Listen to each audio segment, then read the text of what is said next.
Real Madrid versus Benfica champions লিগের play অফের second লেগের ম্যাচে কোন দল জিতবে? প্রথম লেগের ম্যাচে কিন্তু ভিনিসিয়াস জুনিয়রের একমাত্র গোলে মাদ্রিদ বেনফিকার ঘরের মাঠে গিয়ে জয়লাভ করেছিল। আর এই ম্যাচটা হবে রিয়াল মাদ্রিদের স্টেডিয়াম সান্তিয়াগো বার্নাবিউতে। কিন্তু এই ম্যাচে নামার আগে রিয়াল মাদ্রিদ কিছুটা প্রেসারে আছে, কারণ লা লিগাতে তারা একটা ম্যাচ হেরেছে। ওসাসুনার সাথে তারা কিন্তু 2-1 গোলে হারে লা লিগাতে, যার ফলে তারা পয়েন্ট টেবিলে 1 নাম্বার থেকে 2 নাম্বারে নেমে যায়। এখন কথা হচ্ছে বেনফিকার সাথে কোচ আরবেলোয়া কেমন একাদশ নামাবে, কারণ ওসাসুনার সাথে সেই ম্যাচে কিন্তু প্রথম 11 নিয়ে অনেক সমালোচনা হয়েছে কোচ আরবেলোয়া। তাই এই ম্যাচে কিন্তু অনেক ভেবেচিন্তেই টিম বানাবে রিয়াল মাদ্রিদের বস আরবেলোয়া। বিশেষ করে মাদ্রিদের ডিফেন্সে কারা থাকবে এটাই কিন্তু চিন্তার বিষয়।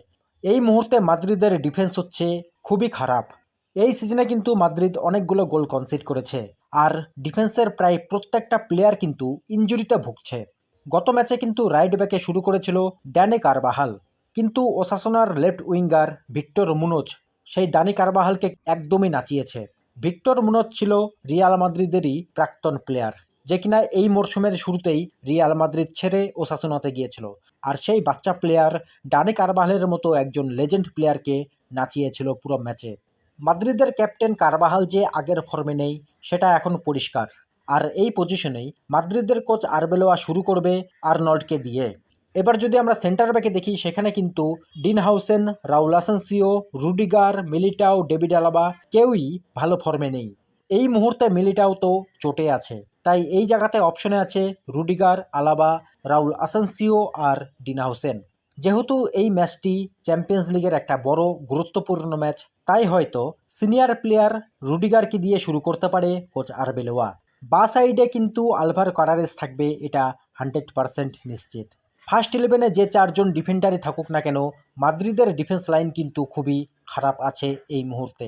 এখন যদি মিডফিল্ড আমরা দেখি, এই ম্যাচে কিন্তু শুরু করতে পারে ফেডেরিকো ভালভার্দে, আর্দা গুলার, চুয়ামেনি আর কামাভিঙ্গা।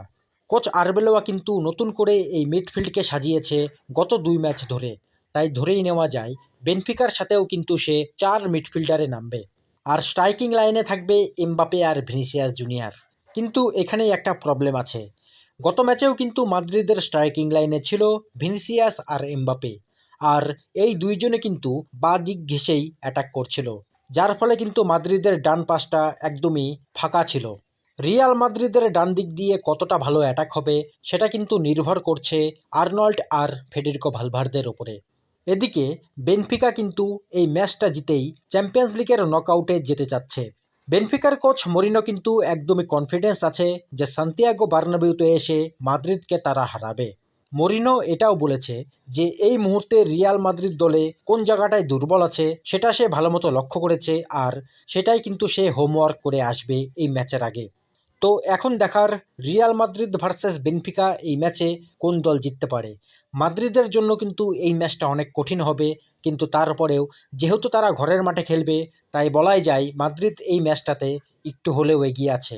প্লাস তারা কিন্তু প্রথম লেগের ম্যাচে 1 গোলে জিতে এসেছিল, অর্থাৎ ম্যাচের শুরুতেই কিন্তু তারা 1 গোলের অ্যাডভান্টেজ নিয়ে আছে।